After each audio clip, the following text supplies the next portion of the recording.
மூன்றாவது பருவ காலம், அதாவது 7வது 8வது 9வது மாதங்கள்ல குழந்தையோட வளர்ச்சி அதிகரிச்சுட்டே வரும். தாய்மார்களுக்கு ஒரு சோர்வு இருக்கும். அதே போல அவங்களோட தசை பகுதிகளில் சில சேஞ்சஸ் வரும். ஈவன் அந்த ஸ்கின்ல கூட சேஞ்சஸ் வரும். நிறைய கோடுகள் வரும், கருப்பு கோடுகள், வெண்மை கோடுகள் வரும். இதுக்கான ஒரு பாதுகாப்பு என்ன அப்படின்னு கேட்டீங்கன்னா, அந்த பாவன பஞ்சாங்குல தைலம் அதை சாப்பிட்டுட்டு வரும்போது அவங்களுக்கு பிரசவம் எளிதாக நடக்க வாய்ப்பு இருக்கிறது. அதே போல இந்த உளுந்து தைலம் அப்படின்னு சொல்லிட்டு இதுல உளுந்தும் நல்லெண்ணெயும் தான் சேருது.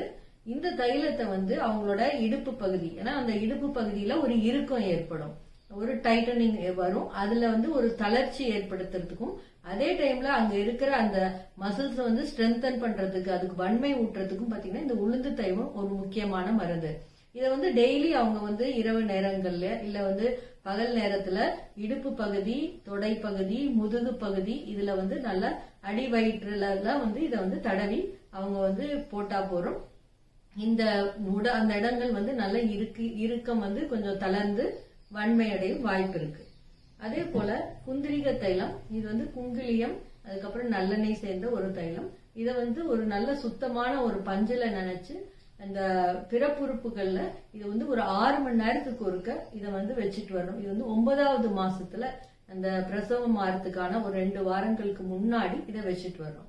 6 மணி நேரத்துக்கு ஒருக்க இந்த பஞ்சை நீக்கி புது பஞ்சில நினைச்சு வச்சுட்டு வரும்போது அந்த பிறப்புறுப்பு பகுதி தளர்வடையும். சோ சுகப்பிரசவம் நடக்கிற நேரத்துல அந்த இடம்லாம் ரொம்ப சாஃப்ட் ஆகி ரொம்ப லகுவா ஈஸியா டெலிவரி ஆகிறதுக்கான வாய்ப்பை ஏற்படுத்தி கொடுக்கறது குந்திரிக தைலம்.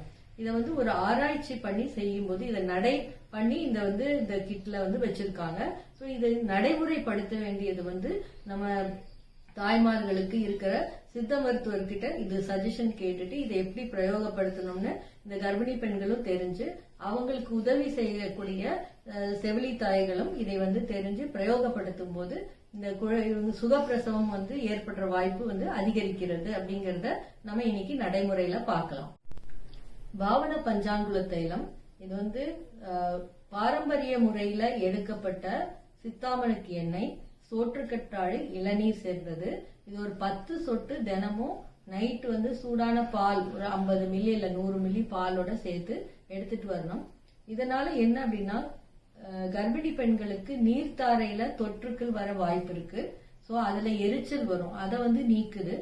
அதே போல குழந்தையோட வளர்ச்சி, மூளை வளர்ச்சி, உடல் உறுப்புகளோட வளர்ச்சியை நல்லா சரி பண்ணக்கூடிய ஆற்றல் இந்த மருந்துக்கு இருக்கு அப்படிங்கிறது நம்ம பாரம்பரிய மரபுகளை சொல்லப்பட்டிருக்கு.